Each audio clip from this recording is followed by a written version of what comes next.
Big boss के घर के अंदर क्या रजत दलाल ने अब चाहत पांडे के मुंह पर जोरदार तमाचा मार दिया है, जोरदार थप्पड़ मार दिया है। जी हां दोस्तों, लाइव फीड में अब रजत दलाल बिग बॉस के घर के अंदर सारी की सारी हदें पार करता हुआ नजर आ रहा है। और रजत दलाल जो अपनी इमेज है उसको ठीक करने के लिए बिग बॉस के घर के अंदर आया है और ज्यादा खराब करता हुआ नजर आ रहा है। क्या कुछ हुआ है पूरी कहानी आपको बताने वाला हूं। किस तरह थप्पड़ वाली बात आई, किस तरह एक बार फिर से रजत दलाल ने भूत उतार दूंगा तेरा ये वाली बात भी कह डाली, वो भी किसी और को नहीं बल्कि चाहत पांडे को। रजत और चाहत पांडे का झगड़ा अब दिन ब दिन बढ़ता चला जा रहा है।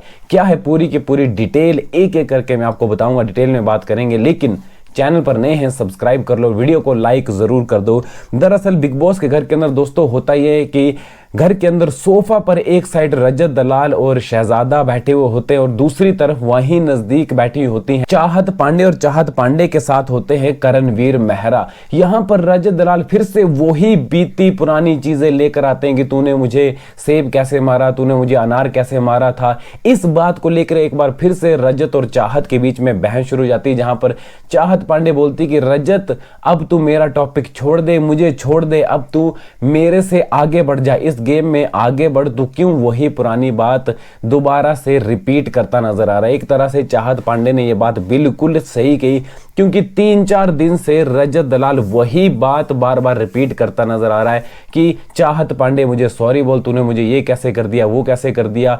और यहां पर चाहत पांडे को रजत दलाल बोलता है कि ये बिग बॉस का घर है, इसलिए मैं तेरे साथ कुछ भी नहीं कर सकता हूं। तो चाहत पांडे बोलती है तू सही कह रहा है, तू बाहर अगर होता तो बहुत कुछ कर देता। जैसा कि दोस्तों आप जानते हैं कि रजत दलाल बिग बॉस के घर के बाहर उसकी कैसी इमेज है। और रजत दलाल का कहना यह था जब वो बिग बॉस के घर के अंदर आया था कि मैं अपनी इमेज सही करने आया हूं और लोगों को दिखाने आया हूं कि मेरी रियल इमेज क्या है।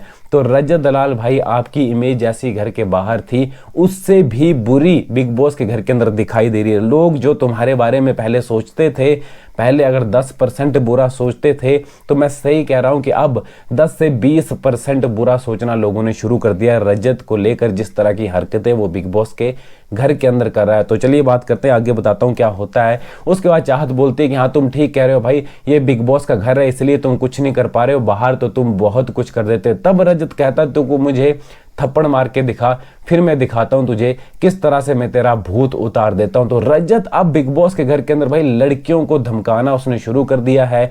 लड़कों के आगे तो उसकी चलती नहीं है। जहां पर रजत दलाल ने सिर्फ गुणरत्ना के कंधे पर ही हाथ रखा था, तो गुणरत्ना ने कहा था भाई टच नहीं करने का, तो रजत ने वहीं पर सॉरी बोल दिया था। वहां पर रजत की पूरी तरह से फट गई थी, वो हम सब ने देखा था। और अब लड़कियों को पूरी तरह से धमकाना रजत ने शुरू कर दिया है। तो यहां पर चाहत का पॉइंट बिल्कुल सही था कि रजत अब तू पुरानी बातें छोड़, अब तू मेरे ही टॉपिक पे क्यों बात कर रहा है। बिग बॉस के घर के अंदर हर दिन नए नए मुद्दे होते नजर आ रहे हैं, हर कोई कंटेस्टेंट्स के नए दोस्त बन रहे हैं, हर कोई कंटेस्टेंट नए मुद्दों पर लड़ाई झगड़ा कर रहा है, नए मुद्दों पर डिस्कस कर रहे हैं। लेकिन रजत अभी भी पुरानी बातों पर फंसा हुआ है। भाई समझ नहीं आता कि वो एक ही चीज को कितने दिन तक रिपीट करता रहेगा। शिल्पा शिरोडकर के साथ जब रजत की तू मैं हुई थी तब भी रजत पूरा दिन उसी को खींचता रहा, और अब चाहत पांडे की सॉरी को लेकर पीछे पड़ा हुआ है। तो यहां पर रजत की जो इमेज है ना बिग बॉस के घर के अंदर पूरी तरह से बर्बाद होती नजर आ रही है। और यह भी क्लियर हो चुका है कि रजत बिग बॉस के घर के अंदर बहुत आगे नहीं जाता हुआ हम सबको नजर आने वाला है। तो आप इसको लेकर क्या कहना चाहते हैं, यहां पर चाहत पांडे को लेकर क्या कहना चाहते हैं, रजत को लेकर क्या कहना चाहते हैं, कमेंट बॉक्स में जरूर लिख दें। और बिग बॉस से जुड़ी लेटेस्ट अपडेट के लिए चैनल को आप सब्सक्राइब भी जरूर कर दें।